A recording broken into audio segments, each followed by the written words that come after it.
Picture this. You approach a friend who you lent some money to. It's been 2 months now, and you said you'd return the money last Monday. I'm actually really short on cash myself right now. And you get the answer. You know, it's really hurtful to hear this petty pressure. You're putting me through an interrogation over pennies. Real friends don't talk like debt collectors. I thought our relationship mattered to you, not this arrogant interrogation. This is tone policing. It lets a manipulator win an argument they've already lost. The manipulator knows they're dead wrong on the substance, so they flip the script. They erase the actual issue and weaponize your emotions. They latch onto a single word, a gesture, or even a sigh, making your tone the ultimate crime. In a flash, they dodge all accountability for their mess up and play the victim. Meanwhile, you are suddenly framed as the aggressor. What if the manipulator doesn't just latch onto your tone, but actually makes you question whether you're right at all? Picture this. A relative or a coworker has just brutally, maliciously mocked you in front of everyone, making you look like a fool. Once everyone leaves, you try to express how hurt you are. You say something like, "It really hurt when you made those mean jokes about me in front of everyone just now." The response you get, "Mean jokes? Me? I was actually smiling and praising you. You're just taking everything way too personally." This technique is a classic of psychological terror, gaslighting. It is a slow, colorless poison that a manipulator drips into your relationship for months, sometimes even years. The gaslighter's goal isn't just to lie to you. Their goal is to make you stop trusting your own memory, senses, and your sanity. The human psyche cannot exist in a vacuum. It needs a foundation. Subconsciously, you surrender and accept their version of reality. The trap has sprung. You are now under their control because you genuinely believe that without this wise and rational partner, you just lose your mind in a world of your own hallucinations.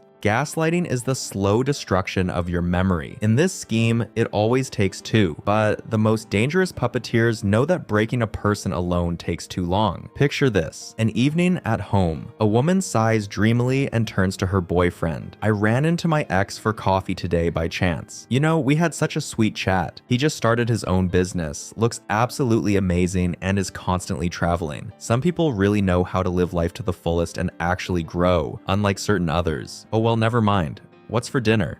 This is triangulation. Manipulators hate direct confrontation because they know they'll get caught. Instead, they bring a third party into the dynamic, and it doesn't even have to be a real threat. It can be an ex, an ideal coworker who's just better than you, or a mutual friend. Instead of just living your life or doing your job, you're sucked into a draining race for their approval. You're competing with a ghost while the manipulator sits back and reaps the benefits. This is how you spot that type of aggressor, but some manipulators are too proud to gossip. They destroy you with intellect alone. Picture this. You're obsessed with a new project. You're hyped up, showing a friend the sketches for your first ever clothing collection. "Look, I'm finally taking the leap. Found a manufacturer, mapped out a test run, and my brand drops in a month." Look, let's be real here.